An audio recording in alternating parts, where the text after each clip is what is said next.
Chairman, honored guests, and my dear fellow Toastmasters. Good evening to all of you. Good evening. Thank you. Once, a priest was invited to the palace of a king to perform a very special night-long ceremony. The happy king ordered his servant to present the best pony in his possession to the priest as a token of appreciation for performing the ceremony so well. The servant did so and gave the priest one of the best baby horse as suggested by the king. As this priest was walking back home, tired and sleepy, he had to cross a very big and wide open ground. 3 robbers were sitting under a tree at the other end of the ground. As usual, they were planning to cheat somebody for that day. That's when they take note of this approaching priest. So they made up a plan. As per the plan, the first thief walks towards the priest. Looking at the animal, he says, "Wow, what a fine donkey! Where did you get this fine breed from?" The priest gets angry and shouts at him, "You idiot! Can you not see? This is one of the finest breed of a horse ever to be found." The thief, in very, very confident way, says, "Sir, I am a washerman. I have lot of donkeys at home. And I can tell you for sure, this animal will grow up to be a very fine donkey." The priest was confused. He kept looking at this animal as he walked further. Just then, the second thief comes as planned. And he says, "Sir, why are you carrying this luggage on your shoulder when you have such a fine donkey with you?" This time, the priest does not get angry because he is doubtful as two unknown strangers proclaimed this animal to be a donkey. He looked all around the animal. It looked like a horse to him. But how can 2 people be wrong? That's when the third thief comes by. Now, the priest stops him and says, "Good morning. Can you tell me something about this animal?" He looks at the animal with a mask of confidence and he says, "What do you want me to tell about the stupid donkey early in the morning?" Since 3 people called it a donkey, he felt it has to be a donkey.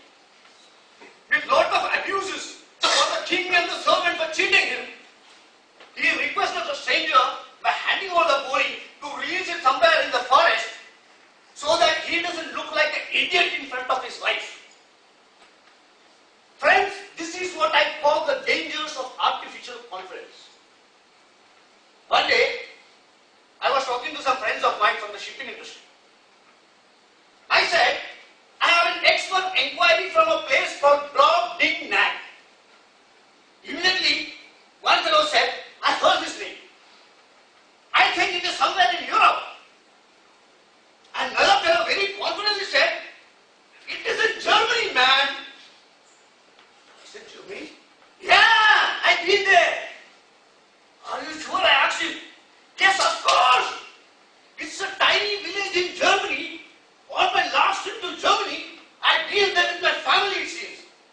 And another fellow confirmed it by saying he has a regular export shipment coming from there. I stood there like an ignorant idiot, speechless for a couple of minutes. I did not know what to say, as I was sure such a place did not exist on planet Mars. I got this name from the story of Gulliver's Travels. This is the name of the land of the giants. It's an imaginative fictional name given by the author. But here it seems one fellow has already been there with his family. And another fellow is getting export shipments coming from there. Oh, the dangers of artificial confidence. Once again,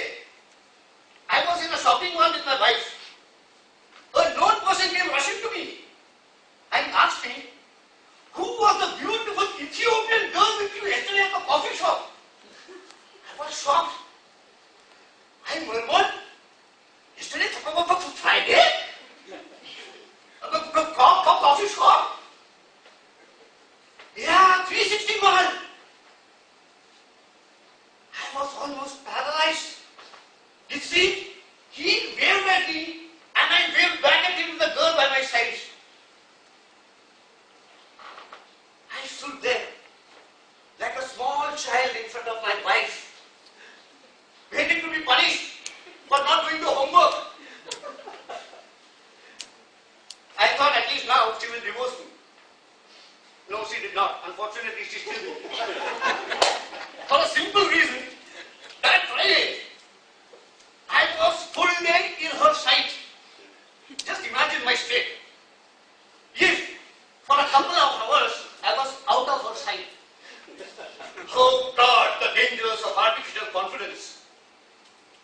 What I'm trying to prove here is, many times people may not be correct. Majority may not always be correct. Others may be wrong sometimes. When Plaza said that the earth was round like a ball, people called him mad and laughed at him.